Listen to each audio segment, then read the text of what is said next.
Saludamos al profesor Carlos Folledo. ¿Cómo está usted? Muy buenas noches a ustedes, buenas noches a toda la audiencia. Y bueno, un placer estar en este programa. Y bueno, y hablemos un poco de historia. Está bueno esto de hablar de vez en cuando de historia, aunque uno está hablando todos los días de historia, pero bueno. Usted seguramente está hablando todos los días de historia. Sí. Y lo primero donde vamos a entrar es antes de ir a los hechos en particular, para los que nuestro productor Juan Pablo ha armado el programa. ¿Cómo estamos con eso? ¿Cómo estamos con nuestra mirada hacia la historia? En general, la sociedad, la educación, ¿cómo estamos? Bueno, ahí yo te la armaría en varios niveles. Empecemos primero lo que se está haciendo en historia. Historia de La Rioja, que es lo que yo más manejo, digamos, hay mucha producción en este momento de historia de La Rioja y se está trabajando, se están publicando libros y se está dando mucho conocimiento tanto desde las universidades como desde la parte independiente. Sí. Ese sería uno. Uno podría discutirle ahí si están en el revisionismo, si son la historia oficial, si están en otras corrientes, en esto, eso. Podemos hablarlo, pero se está produciendo. Se está produciendo. Otro tema es qué es lo que está pasando en educación con la historia. Y otro tema sería cómo está en la sociedad, instalada la sociedad. Veamos, ¿cómo estamos los tres ejes? Estamos los tres ejes. En educación, algo muy simple. Veamos, tenemos historia argentina, mundial y todo. Historia de La Rioja no figura en las currículas, salvo en la primaria, en cuarto grado, después no está. En la última reforma curricular que se hizo para los profesorados, o sea, los que enseñan, donde se enseñan los profesores de historia, se eliminó Historia de La Rioja. Consideraron que no era necesaria enseñarla a profesores de La Rioja. Se la sacó. Nunca se dio excusa de por qué se la sacaron. Pero se les podía preguntar algún día, a ver si ustedes consiguen la respuesta, porque yo pregunté. Nunca me supieron decir por qué. Algo tan importante, la eliminaron. No está eliminada de la currícula. Algo mortal. No, la eliminaron. Claro, algo tan importante, o sea, porque hoy hablamos que hoy se les pregunta a los chicos, ¿qué pasa? ¿Quién es San Martín? Mi hijo tiene 12 años. Claro. Va a séptimo grado.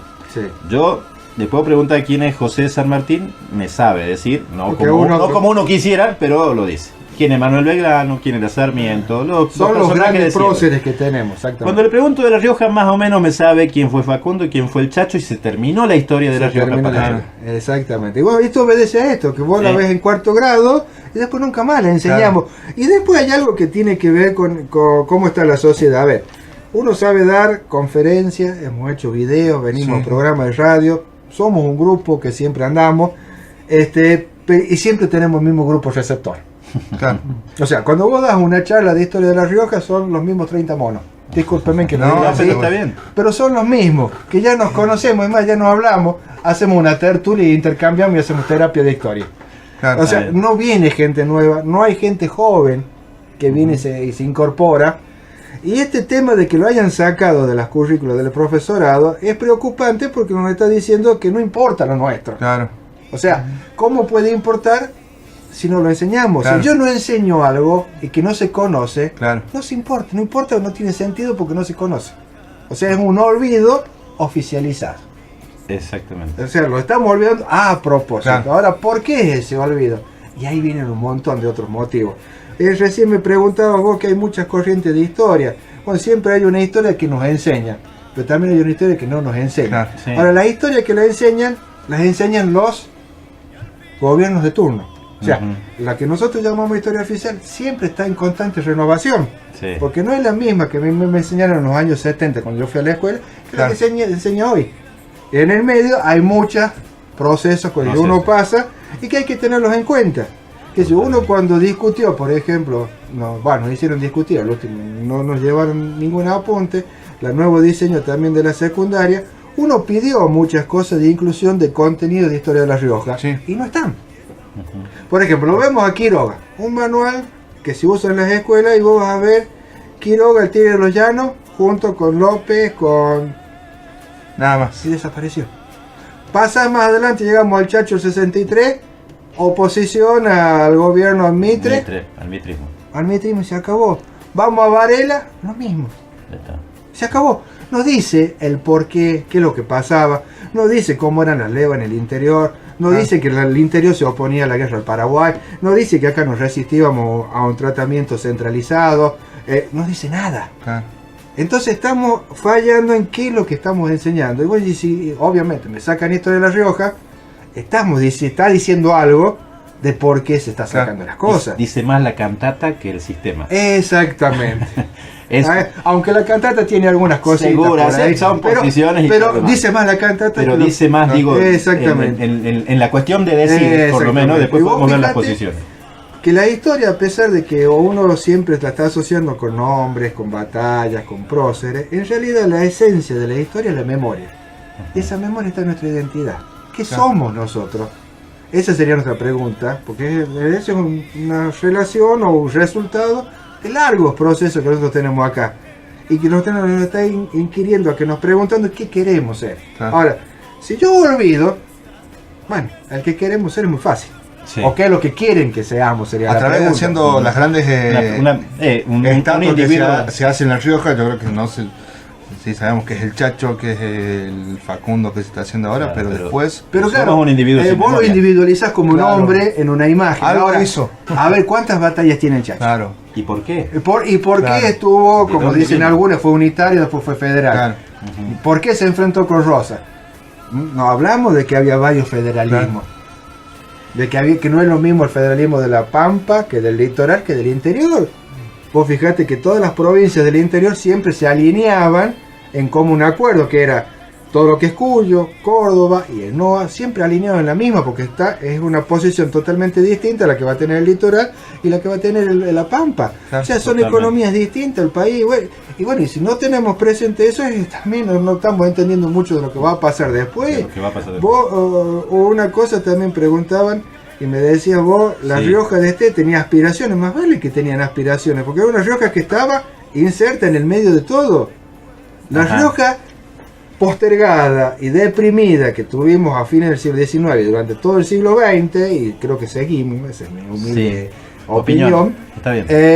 Tiene que ver con esto de la centralidad del gobierno de los gobiernos porteños, no porteños, ahí vamos a hacer una clara, del poder ejecutivo, específicamente, y tiene que ver en un momento algo que se llamaba los subsidios nacionales y hoy la coparticipación, que es una forma de condicionar todo lo que, cuando en realidad vos lo que tendríamos que estar pensando es una reforma de cómo se tributan los recursos federales. Y no lo tenemos, o sea, tenemos una larga lucha nosotros en eso, y yo creo que nunca bien defendida, siempre nos hemos tenido mal defendida. Ahí, Carlos, hacías mención a lo que en una entrevista anterior que tuvimos con Gastón Mercado Luna, que él nos contaba que La Rioja en su momento era rica. Y próspera. Que se fue quitando. Era próspera, qué sé yo. Yo creo que la no prosperidad, lo rico no pasa por los bienes materiales, sino pasa por los hombres. Vos fíjate la talla de los hombres que nosotros teníamos en el siglo XIX. Empecemos por un Ortiz de Ocampo. Así es. Un Castro Barro, un Quiroga. En el medio podríamos tener un Villafañe, un Zarco Brizuela, un Chacho. Podríamos terminar un Joaquín B. González. ¿Qué sé yo? Pues tenemos un montón de gente de magnitudes impresionantes que después no lo hemos tenido, pero teníamos el potencial en ese momento y un pueblo que apoyaba. Que por eso estamos diciendo ahí, o sea, tenemos problemas, sí, bueno, pero estamos ahí. ¿Sí? ¿Quién es? Juan Pablo. ¿Querés decir algo? Sí, hace sí, rato, no sé. Cuando el doctor Mercado Luna habló sobre el tema de la historia de Rioja, quedó pendiente una pregunta que usted como historiador. ¿El siglo XIX fue el siglo de las luces de La Rioja? Mira, yo estoy en contra de decir siglo de las luces, siglos de oro, yo no creo que exista. Lo que sí tuvo La Rioja en ese momento fue una gran presencia a nivel nacional y a nivel regional en la talla de grandes hombres. O sea, si vos vemos todo lo que va a pasar entre 1820 hasta 1867, 1870, la gran mayoría de todos los aconteceres a nivel nacional pasó por La Rioja. Nos guste o no nos guste. Totalmente. Pasó con un Quiroga, pasó con un Chacho y pasó con un Varela. Digamos, estuvo en el centro de todo, estuvimos. Que nos oponíamos, ¿a qué nos oponíamos? Esa sería la pregunta, y por qué pensamos que en eso fue. Pero bueno, sí tuvimos, y después obviamente a fines del siglo tuvimos, y en el siglo XX también hemos tenido grandes hombres.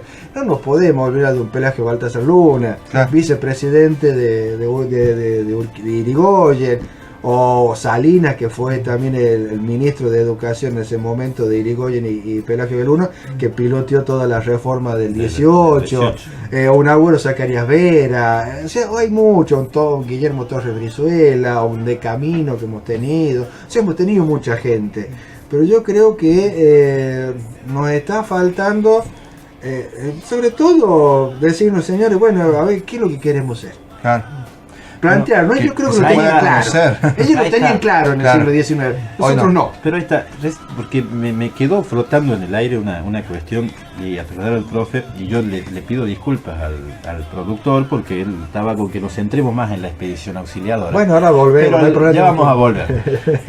Bien, está llegando Él el decía, invitado. bueno, muy bien, ya seguimos y lo incorporamos al debate. Decía esto, que la historia es, según como nos cuentan, según los distintos gobiernos o procesos nacionales, es como nos van contando la historia. La otra vez lo recordé, creo, aquí al aire. Cuando yo tenía 12 años, vi un documental que se llamaba La República Perdida. Sí.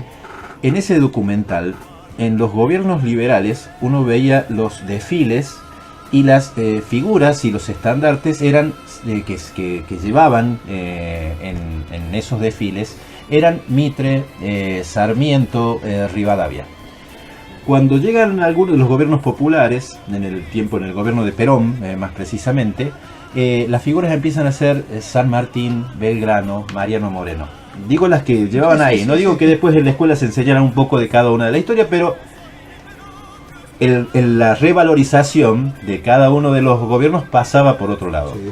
En los últimos 12 años volvió a pasar por esas figuras, más por San Martín, por Belgrano, por Mariano Moreno, por Rosas, por Facundo, por el Chacho.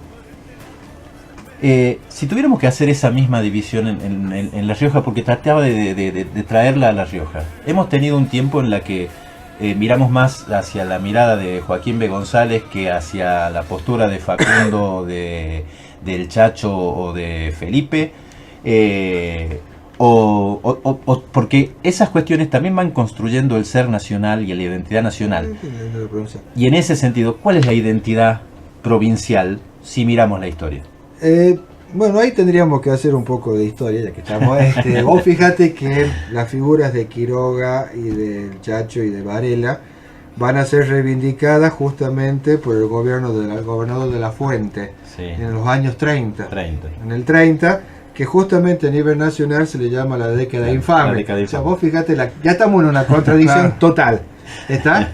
Es en el primer momento donde los van a colgar en la Casa de Gobierno, en el momento en que se funda la Junta de Historia y Letras de La Rioja, es donde este mismo gobierno de La Fuente, a pesar de la crítica que tenía de otros lados, sobre todo de la prensa, sí, diciéndole que era para qué gastaba dinero en que la Junta publique su revista o que publica El Cancionero de Alfonso Carrizo. Una contradicción. Yo creo que la identidad nuestra no lo excluye a Joaquín B. González. Es parte de lo que somos nosotros. O sea, nosotros tenemos una fuerte identidad federal. Ahora, sí, si vos preguntás qué es el federalismo, ¿quién me lo contesta?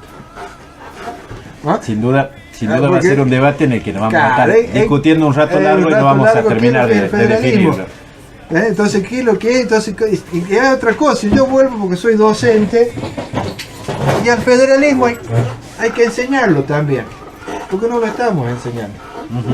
No lo hablamos, decimos eran federales, nunca decimos que son federales. Claro, ¿por qué y qué hacían? Exactamente, y a lo cual se le sumaría, a ver, ¿tenemos una provincia federal?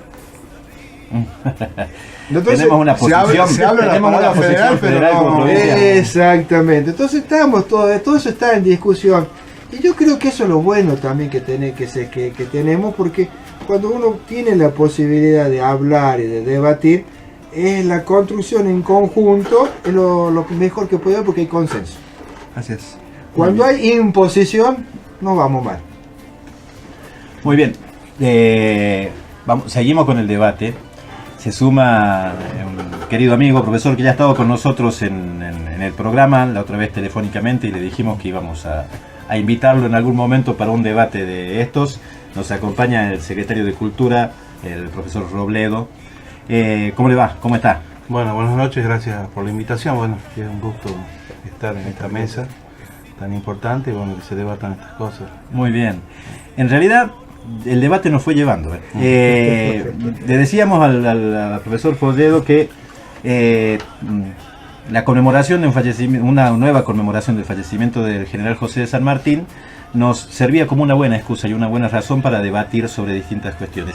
Nuestro productor preparó este debate para centrarnos sobre el papel de La Rioja en La Celada y Dávila. a partir de la expedición auxiliadora de Celada y Dávila. Pero debatir sobre historia siempre nos lleva a un montón de lados y a un montón de lugares. Y una de las preguntas que le hacíamos al profesor, y ahí estábamos, y ahora se la traslado a usted para que nos metamos donde el productor quiere, es ¿cómo era La Rioja de ese momento? ¿Cómo es La Rioja que encontró, qué dice la historia?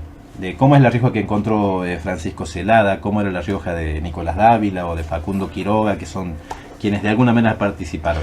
Bueno, eran provincias norteñas que tenían un gran contacto con el Alto Perú, que era el actual territorio boliviano, donde tenía una particularidad muy especial, que estaban las minas del Potosí, descubiertas 2 siglos antes, y que había cambiado el eje de la economía del puerto hacia los Andes, y que bueno, La Rioja, como todas las provincias norteñas y como incluso la de Cuyo, comenzaron a tener un contacto fluido con esta metrópolis tan importante que era Potosí, y a su vez con Chile. La Rioja producía en ese momento ganado, el ganado vacuno iba a pie a Chile, y el ganado, digamos, o las mulas, iban a una gran asamblea de mulas, dice con Colocorvo, se reunían decenas de miles de mulas en Salta, porque claro, las mulas eran en ese momento medio de transporte. Los Scanias que hoy transitan las rutas argentinas, y se trasladaba absolutamente todo en mula, inclusive los pianos, las cosas más pesadas. Claro, se hacían mulas. Entonces cobraban una singular importancia y un valor muy importante de que tenían las mulas. Claro. Era Hugo Moyano, el sindicato. Claro, exactamente. El sindicato de mulas. Sí. Tenían una economía que, si bien es cierto, no era muy importante, les servía para mantener más o menos un estatus a las provincias con este comercio. Félix Luna lo define muy bien en un trabajo muy interesante, breve pero muy interesante, que se llama Buenos Aires del Interior, ¿no? Donde plantea cuál era la situación de estos dos de estas dos regiones tan importantes que tenía, una beneficiada por el puerto y la otra de alguna manera beneficiada por las minas del Potosí. Sí. Bueno, ese eje, ese hecho donde esa relación comercial, que era importante, ¿no? Porque veníamos una mula y entraba plata fresca, claro, y servía para que funcionara nuestra economía. Se va a cortar a partir de 1810, ¿no? Cuando cortamos lazos, digamos, comenzamos o damos el primer paso de romper con la madre patria España. Entonces, ¿qué es lo primero que pierden las provincias norteñas? Bueno, ese contacto comercial que las mantenía viva comercialmente, y empieza de alguna manera un estrangulamiento de las economías y un empobrecimiento, ayudado un poco por las guerras de la independencia, que nos hundieron más todavía, porque todo el norte y Cuyo fueron las que llevaron el peso de la guerra por la independencia. Buenos Aires casi no participó, excepto antes de la Revolución de Mayo, las 2 invasiones inglesas. Después el peso se la llevó, y yo recuerdo que San Martín le pedía a Pueyrredón, a ese, todo lo que podía, a ese director supremo que puso el Congreso de Tucumán. Lo puso como director supremo, que era el primer, digamos, gobierno unipersonal que tenía el río revolucionario, ¿no? Porque después pasaron los triunviratos, bueno, y no habían podido, digamos, estuvo la primera junta, la junta grande, después los triunviratos, ni 3 personas se podían poner de acuerdo, entonces designan el primer director supremo, va a ser Juan Martín de Pueyrredón, un porteño representando a la provincia de San Luis en el Congreso de Tucumán. Ya Buenos Aires tenía, ¿no?, ahí su peso muy importante. No nos olvidemos que no todas las provincias concurrieron al Congreso de Tucumán. Había otra corriente muy importante que venía desde la banda oriental, encabezada por Gervasio de Artigas, José Gervasio de Artigas, que planteaba otro sistema, porque el Congreso de Tucumán no planteaba ningún federalismo, ¿no? Era estricta y puramente monárquico. Ellos querían devolverle el poder a un emperador inca que un debate de qué tipo de gobierno que defendía tanto San Martín como Belgrano en su momento. Inclusive Belgrano era uno de los carlotinos que fue a buscarla a Corlata Joaquín, a la infanta, en Brasil para traerla y ponerla de monarca en Río de la Plata. Y la Revolución Francesa ya había ocurrido en 1789 y esto ni se le movía un pelo con esas nuevas ideas. En cambio Artigas sí, él decía sistema federal de gobierno, régimen republicano de gobierno, que Buenos Aires no sea la capital, que funcione más de un puerto, la libre navegación de los ríos, hasta, bueno, todo eso planteaba que después, 40 años después, en base y punto de partida, Alberti iba a plantear para sancionar la primera constitución del siglo XXIII, ¿no? Porque las dos anteriores, este Congreso de Tucumán, era tan monárquico que cuando se traslada a Buenos Aires, dictan la primera constitución de 1819 que decía, por ejemplo, que los gobernadores de provincia no existían. El gobierno central enviará un delegado a cada una de las provincias. O sea, nosotros, las provincias, no teníamos posibilidad de elegir a nuestro el unitarismo en su mayor esencia. Gobernante, ¿no? Entonces, bueno, esa es la situación y La Rioja tuvo una activa participación en este proceso, empezando por el primer general argentino, que pudo ser San Martín o Belgrano, ¿no? Porque la primera Junta de Gobierno le da a Francisco Antonio Ortiz de Ocampo, lo embiste de primer general argentino y le da la principal fuerza militar revolucionaria que empieza a marchar al norte, que va a ser el ejército en definitiva del norte, y que cuando llega a Córdoba se encuentra con una Córdoba en contra de la primera Junta de Gobierno, que encabezaba el obispo, el obispo Orellana, el gobernador Gutiérrez, y Liniers, ¿no? Que estaba ahí radicado en Córdoba. Entonces Ortiz de Ocampo se negó a fusilarlo. Pues la primera junta le ordena fusilarlo a todos, inclusive al obispo, ¿no? Y bueno, él se niega por línea, dice, no, yo no voy a fusilar a mi jefe. Claro, porque él había sido subalterno en las invasiones inglesas de Santiago. Entonces, esa figura tan importante que iba a encabezar comienza a decaer terriblemente. A partir de ahí su estrella, y nunca fue, digamos, tuvo algún otro conato cuando fue gobernador de Córdoba también, que fue desplazado cuando llegaron. Sí, pero cuando le tocó ser gobernador de la ciudad fue un desastre. Sí, eso estaba leyendo, que hizo muy malo el gobierno de... No tuvo mucho tiempo tampoco. A tal punto que Quiroga lo destituye. Fue cuando Quiroga en el 20, porque bueno, pierde una batalla con los sublevados del ejército de los Andes. Del cazador de los Andes, que era parte del ejército de San Martín, que no quería bajar a Buenos Aires, porque eso en el 20 es otra historia, le ordenan a los ejércitos que estaban luchando por la independencia que bajen a defender a Buenos Aires ante el avance de los caudillos del interior. Bueno, San Martín le dice que estaba luchando por la guerra, por la independencia, a defender algo. Belgrano obedece. Empieza a bajar, lentamente, se enferma gravemente, llega a Buenos Aires y muere, pero bueno, reemplazaba. Llega hasta la posta de Arequito y ahí se subleva todo el ejército. Y dice, nosotros no vamos a bajar, no vamos a pelear por Buenos Aires, volvemos a luchar en el norte. Ese motín de Arequito lo encabezaban 3 oficiales que después iban a tener un importante digamos, papel dentro de la guerra civil argentina, ¿no? Era Juan Bautista Busto, cordobés, federal, José María Paz, unitario cordobés, y Alejandro Heredia, gobernador de Tucumán, ¿no? Los tres, digamos, tanto Heredia como Busto iban a pelear por el lado del federalismo y Paz iba a ser un importante referente del centralismo, defendiendo las ideas unitarias. De ahí San Martín, cuando se niega a volver, es declarado traidor también. No, por supuesto. Es más, cuando él vuelve y le entrega el poder a Bolívar, Él regresa a Buenos Aires y comienza a ser perseguido por Rivadavia. Rivadavia, básicamente. Y después se va a Mendoza y sigue siendo perseguido y decide exiliarse del país. Autoexiliarse. Sí. Si mal no leí en algún lado, Celada Dávila viene a La Rioja, pero primero encomendado por Belgrano, no por... Era Francisco Celada, ¿no? Francisco Celada, sí. Nicolás Dávila era riojano.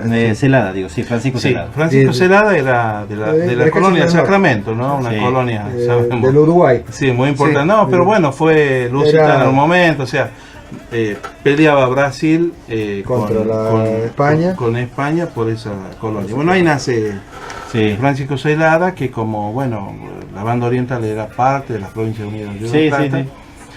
Se formó militarmente ahí también. Sí, no se formó militarmente, digamos, en el ejército revolucionario. Se forma ahí, eran varios.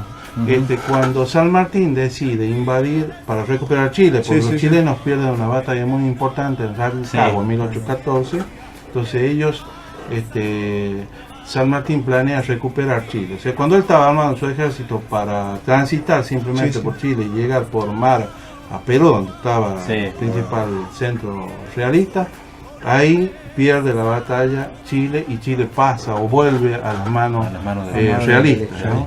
Entonces, ¿qué hace San Martín? Bueno, prepara su ejército y prepara la recuperación de Chile.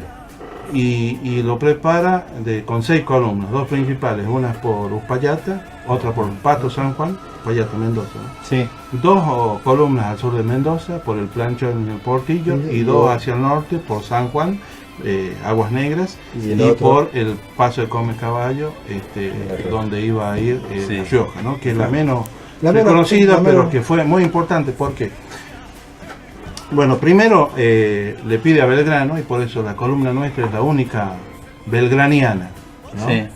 Porque Belgrano toma y conforma esta columna y envía 2 oficiales. Primero Benito Martínez en diciembre del 16 para que se haga cargo del gobierno, y después lo envía a Dávila para que encabece, a Celada para que encabece con 12 hombres de línea. Y Dávila trajo unos 150 hombres reunidos en el oeste y en el norte, y 200 hombres que venían de los llanos.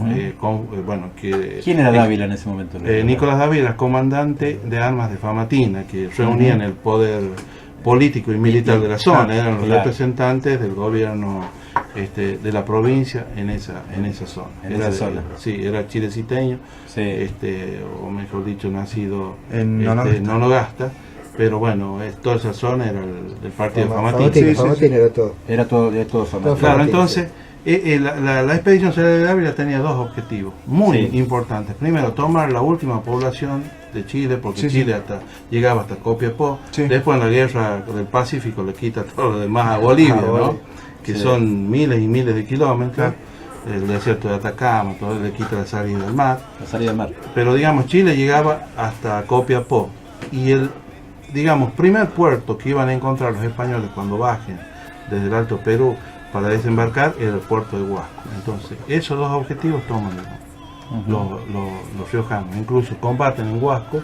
Hay un intento de desembarco de los españoles y heroicamente los riojanos rechazan ese desembarco. Fue muy importante, pero sin embargo no es muy tenido en cuenta esta experiencia. Sí, eso es lo que hablamos, ¿no? Que la falta que nos hace que se conozca más esto, o sea, es una charla escucharlo a los profes, es aprender y decir, pucha, cómo no se aprende más, y no hay más lugares para aprender esta historia que hace a todos nosotros, ¿no?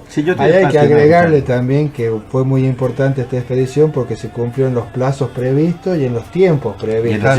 No se excedieron ni fueron antes, fueron justo en el momento y sincronizados sobre todo con las 2 columnas principales. Mientras San Martín luchaba en Chacabuco, las restantes 5 columnas tomaban los objetivos, y es como que desarmaron todo la Capitanía General de Chile, digamos, en ese momento. Y esto al mismo evitaba tiempo, con fue la toma de estos dos objetivos riojanos el ataque de los realistas por desde la espalda. por la espalda, Exactamente. exactamente. Cubriendo José toda de- la costa, el Pacífico y lo que podían bajar por Atacama, digamos, Claro, también sí, que eran sí. refuerzos. No, Una gran estrategia militar Sí, llevada sí. bien a bien a cabo. en términos, soy muy bien planificado. Yo no sé si los profes tienen tiempo, porque si tienen tiempo nos están pidiendo un corte que está programado aquí desde la emisora, porque hay unas preguntas que tienen que ver con eso, con esa mirada emancipadora y de independencia que había en algunos y que también se contraponía con otras posiciones que estaban en el mismo en los mismos habitantes del Río de la Plata. De debatir permanentemente, vamos a la pausa y sigue el debate aquí Sigue en la el debate, mesa, seguimos sigue el debate aprendiendo por la, de por la historia. historia.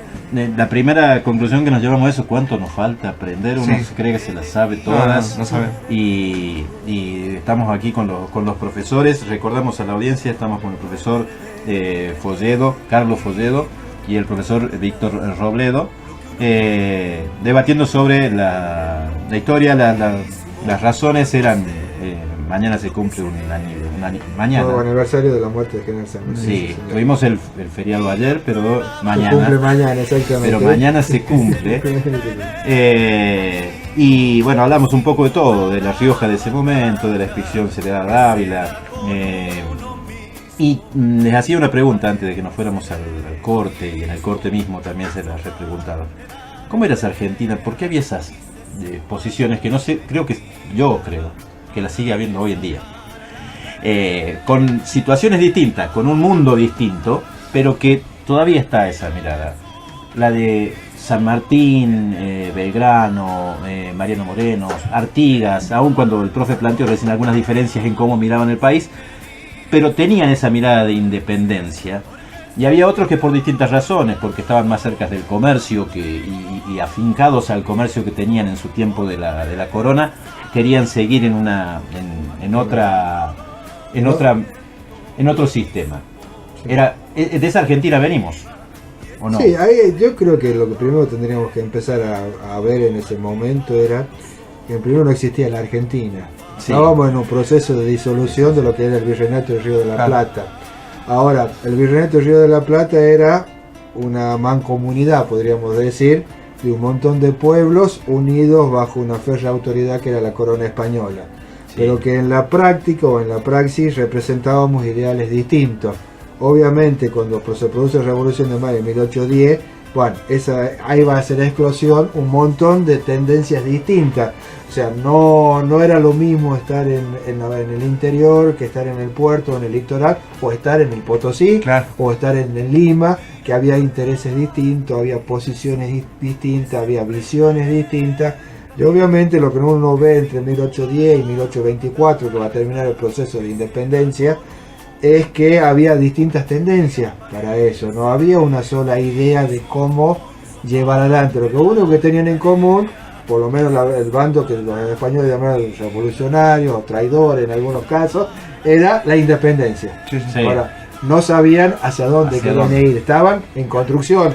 Y esto es muy rico con algo que también nombró Víctor recién. Empezamos con una junta, después pasamos a los triunviratos, después probamos con el directorio supremo, y después de 1820 hasta el 53 no tuvimos nada. Claro. Teníamos un gobernador que asumía las funciones, si es que se las delegaban los demás, y no teníamos un poder ejecutivo centralizado, teníamos un Estado en busca de una identidad o en la búsqueda de lo que queríamos ser. O sea, hay muchos años de lucha en ese medio, y bueno, es lo que estábamos recién nosotros, justo en toda esa lucha, La Rioja siempre estuvo presente. Claro. Del- Y ahí surgen cuando se atomiza el país a Exactamente, partir del exacto. fracaso de lo que fue el claro, director supremo, básicamente. sí, de los gobiernos, digamos, centrales, de esos gobiernos que debían poner orden en todas las provincias, y surgen las figuras de los caudillos. De los caudillos. Claro. Los caudillos que defienden su lugar, su terruño, Claro. sus intereses, Interés. y pelean en contra del puerto. Tenemos un puerto que es muy rico, Claro. que recauda solamente para Buenos Aires, no cree No repartida para y acá. ahí se fortalece mucho la idea del federalismo. Claro. ¿Qué es el federalismo? Es la distribución equitativa de los Distribución recursos, equitativa de los recursos. ¿no? Para el desarrollo, digamos, armónico, igualitario de los pueblos del interior. ¿no? Acá el país somos todos, pero parece que solamente era Buenos Era Aires. Buenos Aires y nada más. Y Buenos Aires se va a negar a ser hasta la capital Claro. de las Provincias Unidas en ese Bueno, momento. en el 53 ¿no? se separa, ¿te acordás? Sí, sí. Y queda Paraná Claro. como capital y tenemos Recién el en problema. 1880, con el gobierno de Roca, recién se va a integrar Claro. al país como Al capital, país. cuando se funda La Plata para que sea Queda la capital, capital de la la provincia capital de de Buenos Buenos Aires. Aires, ¿no? Buenos Claro. Y Y ahí Buenos era- Aires queda como capital de la federal. provincia de Buenos Aires y la capital pasa a ser sede del Poder Claro, Ejecutivo. y de la Revolución de Mayo hasta el 80 pasaron 70 años. ¿no? 70, claro. Buenos Aires se negaba a compartir las riquezas. Y durante ese del tiempo deporte. Buenos Aires seguía recibiendo todo y las provincias no, o había alguna... Siempre Buenos Aires, inclusive yo soy muy... Yo discuto mucho la figura de Rosa. ¿no? Ajá. Sí, porque hay. Rosa no conocía el interior del No, país, no sí. benefició al país y siempre defendió los intereses de Buenos Aires. Claro. ¿no? Ajá. Es evidente eso, cuando La Rioja, por ejemplo, durante mucho tiempo se mantuvo como la única con posibilidades de acuñar moneda. Bueno, se lo Sí. negó.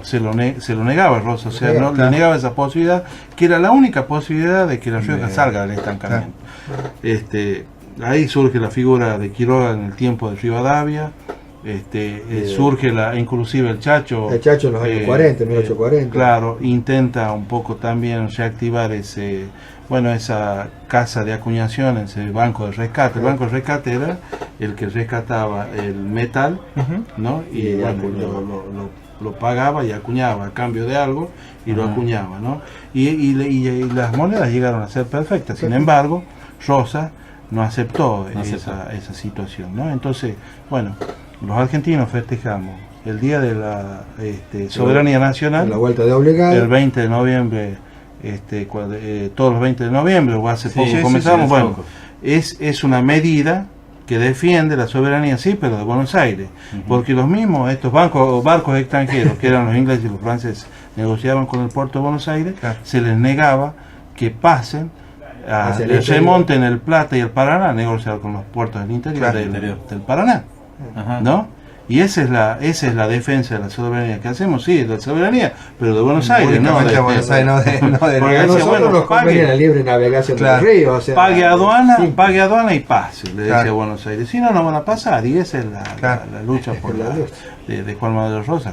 Y que va a ser también la sublevación de Urquiza en su momento. Por supuesto, Va a sí, ser en el justamente del sacar- 52. Claro. Él estuvo del 29 al 52 y decía que el país no estaba en condiciones de sancionar la Se hace una Constitución. constitución. Claro. También es O cierto. sea, son muchos años que estuvo en el poder con las facultades extraordinarias delegadas por las provincias, Claro.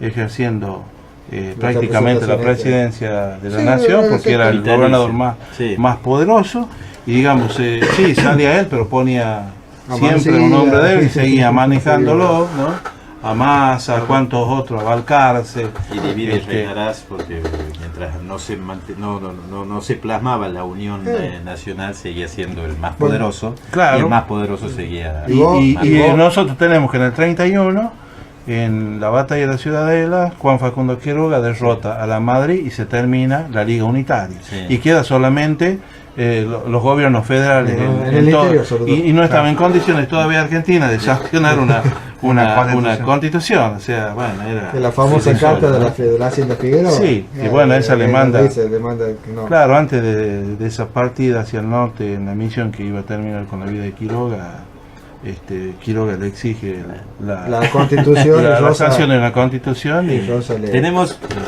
está Gustavo Frega, Sí. le cuento a la audiencia del otro lado, y dice, nos están haciendo bowling, está escuchando, bowling dice, no bullying, bowling a los porteños, a la gente de Buenos Aires. No. Bueno, ahí también había algo que decir, por ejemplo, estas idas y vueltas que uno a veces no Sí. comprende cómo el Chacho o el Zarco Brizuela en ese momento va a terminar siendo el jefe del levantamiento en el año 1840. Claro. O sea, que es contra Rosa justamente, por Sí. esa presión que nos estaba haciendo y nos estaba dejando afuera, donde el Chacho termina exiliado. Armando Raúl Bazán define bien esta Ah, situación. sí. Dice, lo que encabezaba a Brizuela y por lo que peleaba Peñalosa era el auténtico federalismo. El auténtico ¿no? federalismo. Lo veían las Rosas como una versión del centralismo Ah, porteño. el centralismo, porteño, sí. sí. Sí. Brizuela hace la moneda, pone el cerro Famatina, Y al pone otro lado la fica cara de- Rosa, perfecta de cordón, porque las monedas, digamos, que se acuñaban, que eran un solo trozo, le cortaban un pedazo de metal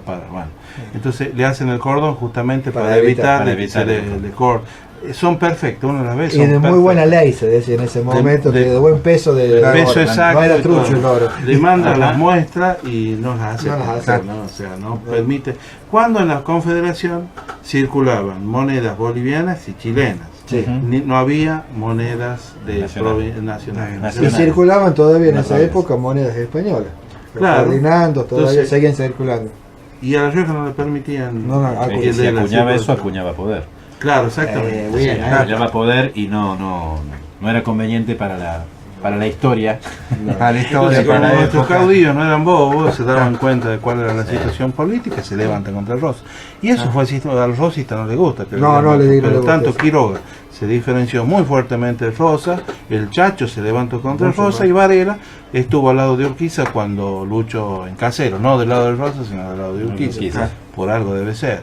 Estos tres caudillos que defendieron las banderas que tenían un ideario federal, que compartieron momentos con Rosas, defendieron el ideario federal a ultranza. Y en ese sentido. Sí. Yo, discúlpenme. Y dentro de eso, creo que la respuesta sería, bueno, hubo una pluralidad de ideas que se trabajó en esos momentos que tiene que ver con todas estas circunstancias que estamos detallando. No había una sola idea de país. Se estaban en juego varias, digamos. Se fue dejando de lado la monárquica, se pasó después a dos tipos de ideas, básicamente el federalismo y o el centralismo, como se le dice, ¿no? Que son las dos ideas. Hasta llegar a una conjunción. ¿O no es así? Estamos en un sistema federal, totalmente federal. Nuestra constitución propone el federalismo, pero de hecho, un país unitario. Ahí está, por eso digo. Centralizado en el poder ejecutivo, ¿no? ¿Vieron cuando dicen la China socialista, pero que hoy es capitalista en la economía? Políticamente socialista y capitalista en la economía. Con Argentina pasa lo mismo, tenemos como una denominación federal, totalmente federal, pero que vivimos en un sistema que sigue siendo totalmente centralista. Sí, sigue siendo. Aún nuestra constitución, digamos, reitero, dice régimen federal de gobierno, pero vivimos en la práctica es un régimen unitario. Republicano federal. Sigue siendo una práctica centralista. Discúlpenme, pero en el bloque, entre bloque y bloque, digo, en la pausa, Juan Pablo tiró algo a la mesa acá y me quedo a mí flotando porque eso. Decí, Juan Pablo, decilo ahora al aire para que nos enriquezcan con los profes con lo que ellos conocen. ¿Qué pasó en la batalla de Vargas que vos sabes? Sí, es decir, la batalla de Pozo de Vargas, el profesor Solvago, que en un minuto va a hablar, me contó bien por qué se perdió esa batalla por una traición de un integrante. Bueno, los profesores acá pueden ampliar de la fila de Varela. Sí, bueno, por el colmo, uno de los lugartenientes más importantes que tuvo Ángel Vicente Peñalas en su momento, cuando entra revelado Varela a finales del 66, principios del 67, él va reuniendo todos aquellos hombres que eran los más convocantes, como punteros políticos que tenía Peñalosa, y le van sumando ese ejército que va a llegar a casi 5.000 hombres, como nunca lo había soñado Peñalosa. Tampoco, era un ejército inmenso que avanzaba para tomar Santiago del Estero en ese momento y cambia de rumbo por una circunstancia muy especial y viene y termina siendo derrotado en Vargas. Bueno, dentro de ese contexto se le van a ir sumando cada uno de estos lugartenientes, y uno de esos era Carlos Ángel de Famatina, al que se le encarga que reuniera agua en las mesillas. Las mesillas están frente al Pozo de Vargas, son esas montañas planas y bajas, y ahí cuando llega, después de un gran esfuerzo que hace Varela con su ejército, no había agua ni para los animales ni para los hombres, ¿no? Y eso se convierte o se transforma en un enemigo muy importante, ¿no? Porque dice en el manifiesto que después escribe Varela contando toda esta campaña, dice: que antes de la batalla se le murieron muchos hombres por seca, por la sed, ¿no? Entonces él avanza con un ejército de voluntarios, digamos, con armas blancas, con lanzas, con espadas, traía unos pequeños cañoncitos, 2 cañoncitos, y el ejército nacional que había bajado de la guerra del Paraguay, claro, y que lideraba Antonino Taboada. y Manuel Taboada, estaban parapetados en un pozo que, bueno, se le decía Pozo de Vargas porque de ahí un vecino del lugar sacaba tierra para hacer adobe, ¿no? De ese lugar. Ese era Claro, se amontonaba el agua cuando llovía, entonces eso le servía para la fabricación de adobe. En ese pozo supuestamente había agua y ahí estaba el ejército, que eran 2.000 a 3.000 hombres, con toda la tecnología de la época, con los fusiles de última generación, esperándolo, y bueno, y encima trincherado, porque el detrás de los bloques de adobe. Claro, y aún así el ejército que divide Varela, el ala derecha encabezado por Elizondo y la ala izquierda por Severo Chumbita. Chumbita es rechazado, pero Elizondo rompe fila y corre a la caballería. Claro, lo que no puede romper es la línea del frente. Y pasa a los llanos, cosa muy extraña. Pasa y se va. El ala derecha. Se lleva todo lo que tiene en el camino. Chumbita es rechazado y bueno, el centro es rechazado totalmente. Y comienza después una persecución terrible. Donde, bueno, Irrazábal, quien había matado al Chacho en el 63, lo toma prisionero a Carlos María Álvarez, que era el representante del Chacho en La Rioja, y lo hace morir en el suplicio del cepo colombiano. Que era un cepo que habían introducido los soldados de López Matute, que era un batallón del ejército de Bolívar, que estaban en Bolivia y que el general Arenales los trae para Salta para sumarlo a la Madrid para que peleen en contra de Quiroga. Estos eran muy crueles, donde entraban, hacían violaciones, saqueo, asesinatos, eran muy crueles estos colombianos, ¿no?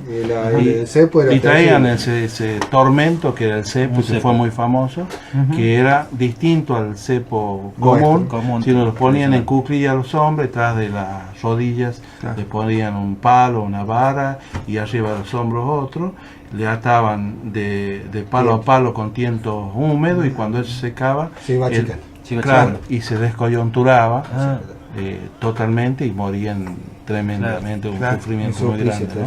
Bueno, así muere Carlos María Álvarez, ¿no? Y así, bueno. Y bueno, en las crónicas de esa época cuentan la persecución del ejército de retirada de Varela, que fue impresionante, la cantidad de gente que fue. Varela, cuando pierde con 700 hombres, vuelve hacia Háchar. Se rearma, vuelve y toma la capital cuando Taboada se retiraba a Santiago del Estero. En Catamarca le avisan a Taboada, mire, ya tomamos Varela, retorna Varela, entonces se retira al oeste riojano Varela, y de ahí empieza a caminar hacia el territorio boliviano y llega a Antofagasta de la Sierra, que era territorio boliviano en ese momento, y pasa más arriba, todavía estamos hablando de casi 5.000 metros, Antofalla. De ahí baja en octubre, toma Salta, baja por Tucumán, toma Salta, en unas horas, y bueno, después perseguido y se va a Bolivia, con la esperanza de que Mariano Melgarejo, el presidente de Paraguay, de Bolivia, que había dicho, bueno, que todo aquel americano que pisara suelo boliviano era considerado inmediatamente boliviano, cuando él llega, bueno, después descubrí por algunos documentos que no solamente no lo recibe, no lo reconoce, sino que le quita la mitad de su ejército, ¿no? Para su guardia personal. Entonces Varela pasa a Chile, absolutamente sin nada, empobrecido. Ahí encuentra en Nantoco a un amigo que él tenía, que se llamaba Apolinario Soto, que le pone una carnicería, y él Varela estaba muy enfermo de tuberculosis, ¿no? Iba a durar muy poco tiempo, y el 4 de junio del 70 muere, es sepultado en Tierra Amarilla. Bueno, cuando los catamarqueños van a buscar los restos ya en los años 70 del siglo XX, había sido tapado por una luz el cementerio, y bueno, buscan algunos restos, ahí más o menos le dicen dónde estaba ubicada. Traen, pero no sabemos si son restos de Varela, ¿no? Es lo simbólico lo que importa ahí, más que otra cosa. Muy bien.